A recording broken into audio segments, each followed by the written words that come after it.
Então, porque o indivíduo fazer esse tipo de coisa, Alberto, então ele não é aquela pessoa magnânima que está ali inteira naquela relação, que vai, sabe, respeitar e amar a família dela como se fosse ela. Não é isso. Né? Então, para ele chegar e fazer esse tipo de coisa, que isso é de uma crueldade, gente. E, assim, a determinação do indivíduo. Né? Eu acho que se ele tivesse ainda qualquer dúvida que ela pudesse sobreviver, ele atropelaria pela quarta vez, ele queria pela a morte quinta. dela. Ele queria a morte dela. E realmente ela morreu no local. Ela não teve nem como. Então me parece que o que ela disse mesmo, corre, porque para mim ela percebeu. Ele literalmente passou por cima dela. Passou por cima mesmo. Literalmente, né? E quando ele é preso, viu a carinha dele? Ah, mas mais perto. Né? Só faltou ele falar sim, senhor doutor, sim, senhor doutor. São todos muito covardes. Ele é assim com as mulheres. Se aparecer um outro homem ali, a história muda. O cara já não é valentão. Isso assim, todos esses, gente, todos, agressores de mulheres são extremamente covardes. Extremamente covarde. É cara que dá cotovelada na cara da mulher, o cara empurra. Nessas noites aí que o pessoal está nas baladas, esses absurdos que a gente vê. Você vê ele fazendo isso com outro homem? Não. Ele faz isso em cima da mulher porque é covarde mesmo. E como bom covarde, vai falar que a culpa é dela. Ah, claro. Porque ele foi... olha sabe, só, ela, né? Tô tentando falar com ela, ela me bloqueou. Então. Como me bloqueou? Me bloqueou por quê? Porque sabe que eu tenho razão, porque ela é uma puta? O discurso é este. Sim, inverte tudo. É sempre sobre ele, né? E a mulher ali, que é a vítima, é ela que causa tudo. Porque ela não se arruma do jeito que tem que se arrumar, ela é preguiçosa, ela não faz as coisas já sabendo que eu gosto de chegar em casa. Gente, eu já ouvi tanto desses relatos. Ela já sabe, ela não faz nada o dia todo. Sou eu que levo tudo para dentro de casa, eu que coloco. Ela não é capaz de pelo menos deixar a casa arrumada do jeito que eu quero, deixar a comida pronta para mim. Quer dizer, a mulher, né, você está casando e, na verdade, ele quer uma escrava, né? Porque o que, na verdade, ele quer é ter a alma da pessoa. Exato. E ele quer ter a vida da pessoa. Então, nesse caso, ele ficou muito evidente o desejo do fim da vida dela e o prazer que ele vai ter de saber que ela não... Porque ela viver enlouquecia ele.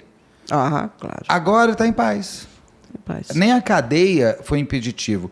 Porque não dá nesse caso, não dá nem para você falar que foi uma explosão. Como é que fala? De momento, né? Como é que fala? Na explosão do momento tem violenta emoção. Violenta emoção. Porque ela foi lá e ela ficou nervosa. Eu não sei nem se ou ele ele descobriu alguma coisa. Tá bom, porque ele passou 3. Então ele teve a chance de não passar 2. Exato. Ele teve a chance de não passar 3 vezes. Exato. Porque se ele, na hora ali, vamos supor que ele tivesse com muita raiva e tal, que não é, evidentemente, né, justificativa para isso, mas que passou o carro. Gente, ele virou, ele fez o retorno, voltou, teve muito tempo. Voltou, parou, olhou e falou, saco. Tá se mexendo ainda, né? Tá vendo? Olha o demônio que respirando ainda, né? Entra e passa de novo. Passa de novo. É isso, gente. Então não tem justificativa, Beto. E aí você vê o pior do ser humano. É o pior do ser humano.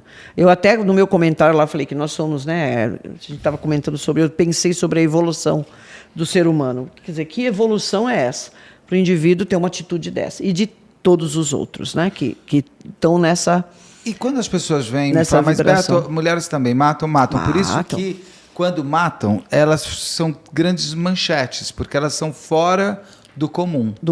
Porque o feminicídio está começando a se tornar de uma maneira tão comum. E uma coisa que eu digo, eu sempre falo que o canal é para a gente aprender com a vida e a morte dos outros, os erros, os acertos dos outros. No seguinte sentido, quantas vezes a gente vê, e você lê também, pessoas falando, olha, graças ao canal, graças à live, graças ao que você falou, graças à entrevista, graças ao entrevistado, eu me percebi numa relação como a dela, e eu consegui sair antes. Graças a Deus, eu fui fazer terapia e consegui me sair. O que eu digo assim, o feminicida, que tem o desejo de matar a mulher, ele não se para, ele não se censura, nem com medo da prisão. Claro que não. Porque tá numa escalada tão grande disso. E, não, gente, pelo amor de Deus, falar do machicídio não existe. É uma questão, sabe, vamos entender. Eu falo... Poxa, você quer o quê? Diminuir o fato de que as mulheres estão morrendo pela mão dos homens que acham que são donos dela? Falando que mulher também mata? Mata, mas mata. O número diz, é claro. É infinitamente menor, gente. Entendeu? Tá, faça a sua estatística aí. Comece a levantar nas mídias quantos casos tem. Olha, a mulher atropelou 10 vezes o cara, a mulher deu 10 facadas no indivíduo, nesse contexto da violência doméstica. Sim. É simples. E é uma coisa, e a mulher, muitas das vezes, quando ela se faz, acaba sendo, é muito da síndrome da mulher espancada, sim. Sim. Isso é real. Aqui não pode se banalizar isso também. Por conta de ela já estar... Porque a relação abusiva, a relação tóxica, está se tornando algo quase que colocado como... Beleza. Dentro de uma normalidade, mas como sabe. Sempre foi assim. Sempre foi assim, agora que estão... Agora que estão com essa frescura. Não, e outra, tem também uma coisa interessante. Mas hoje parece que tem tantos casos porque a comunicação está muito mais rápida e tal. Gente...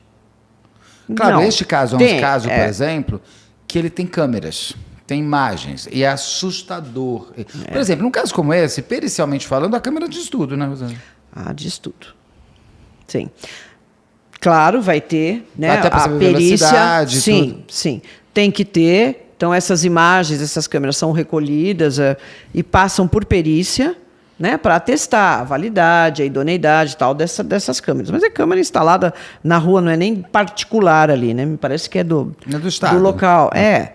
E perícia na vítima, evidentemente, que vai constatar o quê? Os ferimentos, né? A causa-mortes, o que foi? Traumatismo, algum tipo de traumatismo, foi hemorragia interna, externa, eu não sei exatamente como estava o corpo.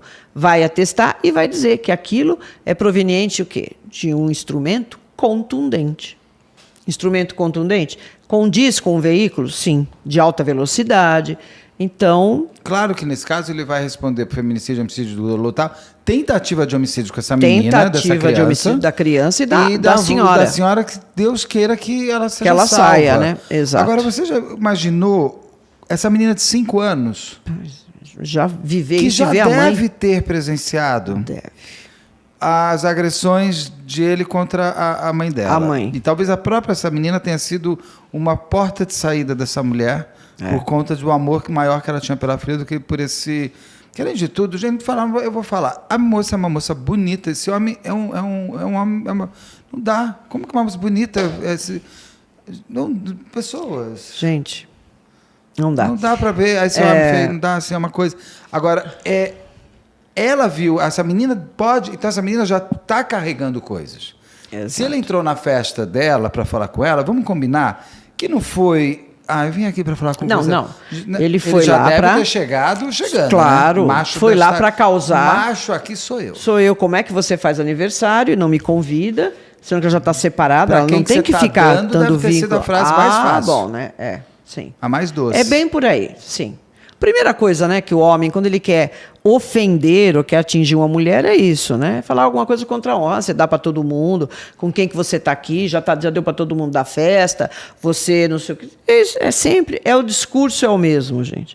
Nem criatividade tem, né? Então, essa menina, ela viu a mãe morrer. Isso pode impactar... Ela tentou salvar a vida da mãe. Então, isso pode impactar na vida dessa menina? De alguma maneira, Lógico. Claro que sim. E pode impactar a ponto dela se tornar vulnerável emocionalmente? Sim. E acabar se envolvendo com homens violentos também? Sim, Beto. Já existe estudos referentes a isso. A vitimologia. Quem são essas mulheres vítimas da violência doméstica? Porque não são todas. Porque ela aceita no seguinte sentido. Esse é um dos fatores. Não é que ela aceita porque... não, é porque... Exato. E aquilo que eu gosto muito que você fala, não é uma questão se a pessoa tem faculdade, doutorado. Não. A gente vai fazer o caso da delegada. Da delegada. Que é uma policial. Exato. A gente vai fazer esse caso. Então, quando você não é classe social, não é classe intelectual, não é formação, não é nada disso. São vulnerabilidades que todos nós temos, homens e mulheres. Tá? Agora, decorrente do quê?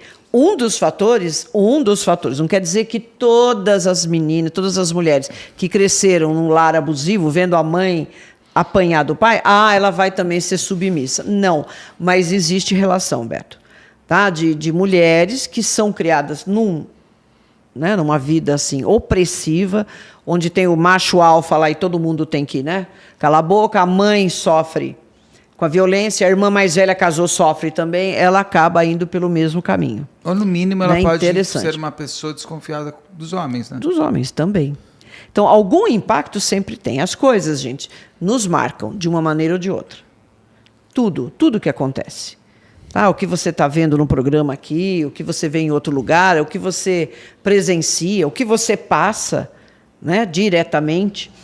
Agora, é importante comentar, porque a gente aprende basicamente de duas maneiras, Beto. Tentativa e erro, que é, né, como a criança aprende. Ela vai e tenta. Aí ela vai de novo, ela erra. Ela põe, até que chega um momento que ela põe certo e fala, esse aqui. E a gente aprende também pela experiência dos outros. Sim. Então, quando a gente comenta casos assim e traz para vocês o que é que está acontecendo em termos de pesquisas e tal, é uma maneira de você aprender. Né? Até sabendo da experiência de outras pessoas que a gente traz aqui e o que tem por trás disso. Né? Dessa relação, tanto da mulher quanto do homem. E o que você falou que então, você gente, encontrou um estudo ótimo? É muito bom. Esse estudo começou na Espanha, não terminou ainda. Eles estão fazendo um levantamento de todos os casos de feminicídio do país, buscando características do agressor e da vítima. E eles já chegaram a algumas conclusões. Gente, só que é assim, né? Na Espanha, é um negócio muito diferente. 60 casos de feminicídio por ano. Sabe quanto no Brasil? 5.000. Isso em 2015. É uma diferença absurda. E não é só pelo número. A Espanha não é um país que tem 40 milhões de pessoas? Acho que por aí. Não é só isso. Aqui. Mas 60 casos para 5.000. Isso em 2015. Nós estamos quase há 10 anos já disso, né? Estamos em 2014. 10 anos já se passaram. Eu não sei qual é a... Vou pegar porque vai falando. 47 milhões, quase 50 milhões. Então, ele não é um país também tão pequeno. Uhum. Não é? É um país machista. Machista. É um país católico. É um país com vários pontos de cruzamento com nós. Ah, sim.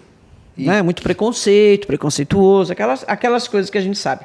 Beto, então é assim, o que a gente já sabe em termos desse agressor? Vamos pensar no agressor, porque as ciências sociais, a psicologia e antropologia e outras ciências aí, por que elas fazem pesquisa? Por que a gente tem que saber o que é esse agressor e essa vítima? Para tentar, de alguma maneira, prevenir que isso aconteça. E é complicado, gente. Quando você lida com gente, é a coisa mais complicada com a cabeça das pessoas. Porque é um mundo, é um universo. Cada pessoa é um universo. Mas a gente sabe que tem padrão. Então, esse agressor, eu já comentei várias vezes aqui, vou reforçar. O que a gente sabe desse agressor? Nós temos, num extremo, aquele que é um psicopata. Por qualquer motivo, ele está com essa pessoa aí, porque ela está servindo para alguma coisa. A partir do momento que ela não serve mais, ou por uma questão de sadismo mesmo dele, ou satisfação dele, ele vai atormentar a vida dessa mulher. Pode vir a matá-la? Sim. Então são aqueles crimes bem... Sabe, a mulher já vive uma vida terrível com esse homem, ela fica cativa mesmo.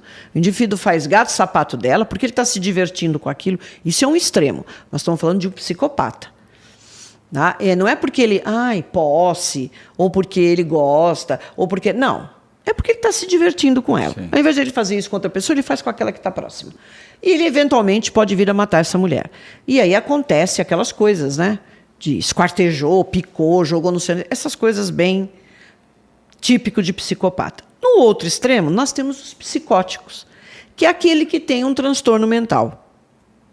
Ou um transtorno de personalidade. Então, é aquele que já tem alguma alteração, ou então é um psicótico mesmo. Então, a mulher virou o monstro que faz isso aí, ele mata filhos, mata a mulher, se mata. É aquela história que a gente já comentou aqui. Dentro desse grupo está aquele também, que joga todas as expectativas da vida dele em cima do outro. Seja mulher ou homem. Então, para ele ser feliz, a felicidade, para se concretizar, eu tenho que estar com aquela pessoa. Ela é a responsável pela minha motivação para trabalhar, viver, comer, sair, amar. De repente, essa pessoa chega e fala assim, não dá, né? Eu não aguento. Porque você jogar a responsabilidade da tua felicidade nas costas do outro... A minha vida já é uma vida. Eu não preciso ter outra. Você não precisa ter outra. E você é responsável. Em geral, o que acontece? A pessoa chega e fala, olha, eu não aguento, desculpa. Não dá, a carga está muito grande para mim. E aí o que acontece? Esse indivíduo acaba tirando a vida, ou ele acaba matando toda a família, e depois tira a própria vida. Nós já comentamos isso. Aqui. Então, nós temos desde o psicopata, que é aquele que não está nem aí, ele faz porque ele está se divertindo. Olha, você é a bola da vez, tá? Então, eu vou aqui me divertir até a hora que você não prestar mais para nada, eu te jogo para lá. É um indivíduo que não tem envolvimento emocional. Acontece isso? Sim. Não é tão corriqueiro, porque psicopata não tem relação afetiva e não fica... Ele pode ter lá, pela máscara social dele, ele até tem uma figura de um parceiro, de uma parceira, mas... Não está preocupado com isso. E alguns vão até preferir que você tenha outras pessoas para não ter... Exato. Vai ter uns amantes aí. Assim eu já não preciso nem transar com você, não preciso fazer nada aqui em casa. Fazer nada, exatamente. Então, dentro do universo da violência doméstica, esses casos envolvendo psicopata é muito pouco. É de 3% a 5% só.